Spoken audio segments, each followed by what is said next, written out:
Thank you for being on time. I'd like to introduce, my name is Connie Rugen, and I'm on the Continuing Education Committee of the AASW. Monsignor David Cappo is the newly appointed Commissioner of Social Inclusion, as you all know from the newspaper. He's also the chairman as well of the Social Inclusion Board, and I was involved with a consultation about professions in the workforce for the Social Inclusion Board.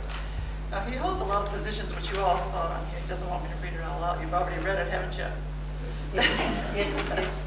But on a personal note, many years ago, many years, I can't even think how many, when I was a field education officer at the Institute of Technology in the AASW, David was one of our supervisors in the field.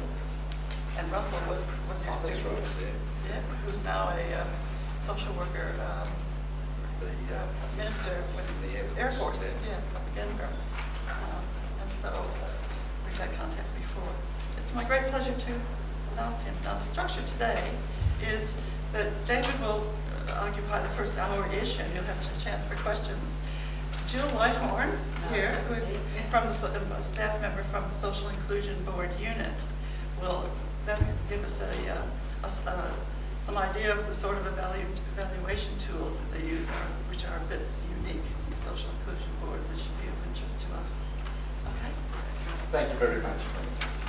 Well, good morning, everyone. It's good to be here. It wasn't easy getting here. I must say I got caught in the traffic a bit, but just made it. It's good to see a few familiar faces from the old Institute of Technology days.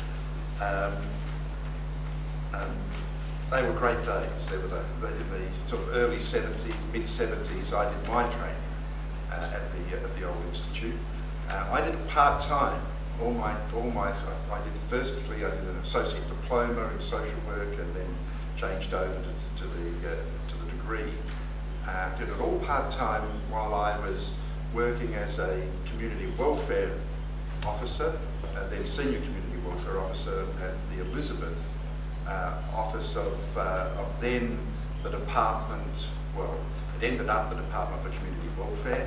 When I started in 1970-71, it was the Department of Social Welfare and of Aboriginal Affairs, and then changed a few other names along the way. But a few of you, I'm sure, will remember all that, or maybe.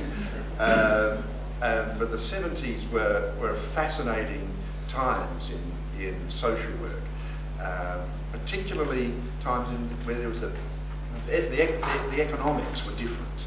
There was a bit more money around. There was a lot more federal money was coming in. Then you had those of you who remember the AAP scheme from was it AAP? It was called from the federal government, putting money directly into local communities, and there was all sorts of things going on. So we did we could experiment a bit, and it was a great time. So I was with the department. I spent nearly 10 years at Elizabeth, between 1970-71 to around 1980. So that was my sort of mainly casework, mainly dealing with family dysfunction, then young kids on going through court processes and bonds, and also a lot of issues around child neglect.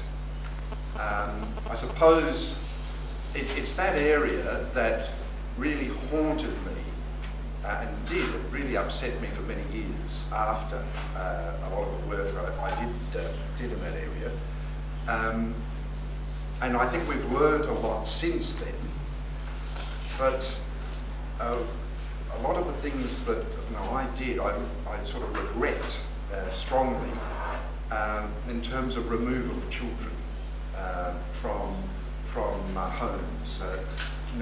We moved in, and I'm sure we saved a lot of children from very shocking situations. But I'm not sure that we then put those children in appropriate places, and I'm not sure that their ongoing development was actually enhanced by what we did. When I look back on it, you know, and we were very, I suppose we were very sure of what we were doing, although, you know, at the time, going in, and at times you'd have 3 or 4 carloads of police around you, you'd be moving in, you would have done a visit at some stage, you would have seen the shocking situation, you realise these children have got to be removed, you move in, forcibly at times take the children, and you imagine the state everyone was in, get those children before a court, get an order, to put them in care or temporary care while an assessment was made, and then put them into you know, some form of state care or fostering situation, and try to supervise that for a while. And then after a couple of years at times, you know, you'd look at these kids, and I'd say to myself, what's changed? What's really changed? And you know, while I'm sure some of these kids had to be removed, they were being, and those days, the sexual abuse issue wasn't high on the radar as much as it is now. It was more, we were really looking at physical abuse issues, and there were loads of physical abuse issues to deal with. But at times I think we missed, you know, I can only talk for myself. I missed having that radar up to see, well, what else is going on here, and are we putting these children into homes, fostering or cottage homes or whatever we had at the time, and you know, you take your gaze off it a little bit and say, oh, well, that's good now, when in fact I think what we should have done is say what's really going on here as well. So I'm diverting a bit to start with, but it just give you a sense, I suppose, of where I'm coming from, and dealing with all those sorts of issues really was something I grappled with in the early 70s, and really saw the importance, I suppose, as I want to get to in a minute, of, from a social work perspective, you know, where do we come from as social workers? What are we really doing as social workers with all this? From there, for after 10 years, I'd actually been in the seminary training to be a priest before social work, but left at the tender age of 2021 and said, I've got to do something else. I've got to grow up and find, you know, some more meaning in life. So 10 years in social work, but the little voice in the head still haunting me.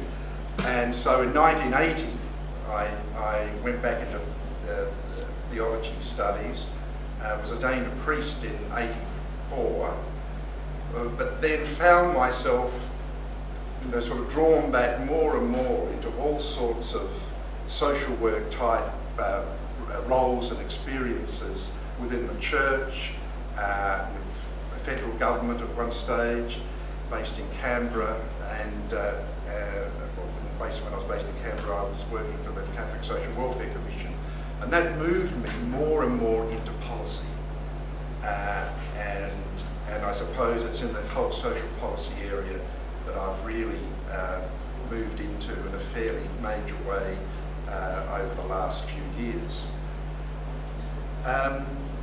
So with that having been said, can I say how much I do value being a social